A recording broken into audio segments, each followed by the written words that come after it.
Operation തൂഫാൻ കുട്ടികൾക്കും യുവാക്കൾക്കും മറ്റും വിൽപ്പന നടത്തുന്നതിനായി സൂക്ഷിച്ച അതിമാരക മയക്കുമരുന്നായ ഹാഷിഷ് ഓയിലുമായി ഒരാൾ അറസ്റ്റിൽ.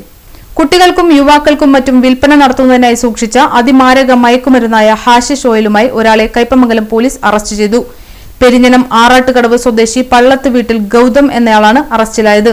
രഹസ്യവിവരത്തിന്റെ അടിസ്ഥാനത്തിൽ ഇന്ന് ഉച്ചയ്ക്ക് ശേഷം പ്രതിയുടെ വീട്ടിൽ നടത്തിയ പരിശോധനയിലാണ് 5 ചെറിയ ഡപ്പികളിലായി സൂക്ഷിച്ച 7.7 ഗ്രാം ഹാഷിഷ് ഓയിൽ പിടിച്ചെടുത്തത്. പ്രതിക്കെതിരെ കുട്ടികൾക്കും മറ്റും വിൽപ്പന നടത്തുന്നതിനായി അതിമാരക മയക്കുമരുന്നായ ഹാഷിഷ് ഓയിൽ സൂക്ഷിച്ച കുറ്റത്തിന് NDPS നിയമത്തിന് പുറമെ ജുവനൈൽ ജസ്റ്റിസ് ആക്ടിലെ ജാമ്യമില്ലാ വകുപ്പായ സെക്ഷൻ 77 കൂടി ചുമത്തിയാണ് പോലീസ് കേസ് രജിസ്റ്റർ ചെയ്തിരിക്കുന്നത്. നടപടിക്രമങ്ങൾക്ക് ശേഷം പ്രതിയെ കോടതിയിൽ ഹാജരാക്കും.